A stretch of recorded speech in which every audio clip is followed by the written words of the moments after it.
एक जोड़ी चप्पल। बिशन काका डाक विभाग के कर्मचारी थे। बरसों से वे उदयपुर और आसपास के गांव में चिट्ठियां बांटने का काम करते थे। एक दिन उन्हें एक चिट्ठी मिली। पता उदयपुर के करीब का ही था, लेकिन आज से पहले उन्होंने उस पते पर कोई चिट्ठी नहीं पहुंचाई थी।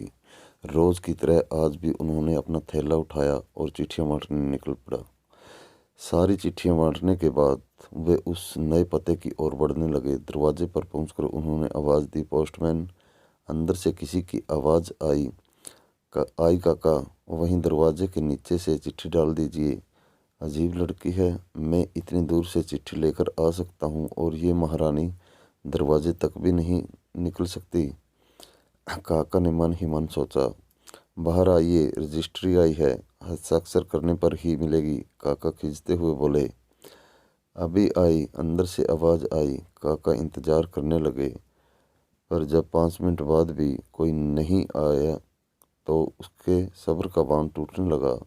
यही काम नहीं है मेरे पास, जल्दी करिए, और भी चिट्ठियां पहुंचानी है। और ऐसा कहकर काका दरवाज़ा पीटने लगे।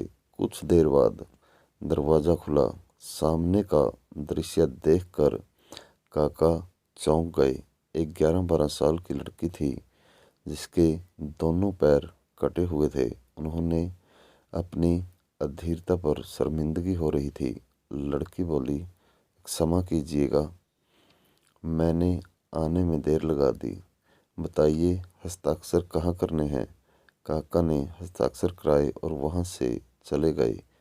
इस घटना के 6-7 दिन बाद काका को फिर उसी पते की चिट्ठी मिली। इस बार भी सब जगह चिट्ठियां पहुंचाने के बाद वे उस घर के सामने पहुंचे। चिट्ठी आई है, हस्ताक्षर की भी ज़रूरत नहीं है, नीचे से डाल दूं? काका बोले। नहीं नहीं, रुकिए, मैं अभी आई, लड़की भीतर से चिल्लाई। कुछ देर बाद दरवाज़ा खुला। लड़की के हाथ में गिफ्ट पैकिंग किया हुआ एक डिब्बा था। काका, लाइए मेरी चिट्ठी और लीजिए अपना तोहफा। लड़की मुस्कुराते हुए बोली, इसकी क्या ज़रूरत है बेटा? काका संकोचतावश उपहार लेते हुए बोले। लड़की बोली, बस ऐसे ही काका, आप इसे ले जाइए और घर जाकर ही खोलिएगा। काका डिब्बा लेकर घर की ओर बढ़ चले। उन्हें समझ नहीं आ रहा था कि डिब्बे में क्या होगा। घर पहुंचते ही उन्होंने डिब्बा खोला और तोहफा देखते ही उनकी आंखों से आंसू टपकने लगे। डिब्बे में एक जोड़ी चप्पलें थी। काका बरसों से नंगे पांव ही चिट्ठियां बांटा करते थे, लेकिन आज तक किसी ने इस ओर ध्यान नहीं दिया था। ये उनके जीवन का सबसे कीमती तोहफा था। काका चप्पलें कलेजे से लगाकर रोने लगे। उनके मन में बार बार एक ही विचार आ रहा था, बच्ची ने तो उन्हें चप्पलें दे दी, पर वे उसे पैर कहाँ से ला कर देंगे। दोस्तों, संवेदनशीलता एक बहुत बड़ा मानवीय गुण है। दूसरों के दुखों को महसूस करना और उसे कम करने का प्रयास करना एक महान काम है। जिस बच्ची के खुद के पैर न हों, उसकी दूसरों के पैरों के प्रति संवेदनशीलता हमें एक बहुत बड़ा संदेश देती है।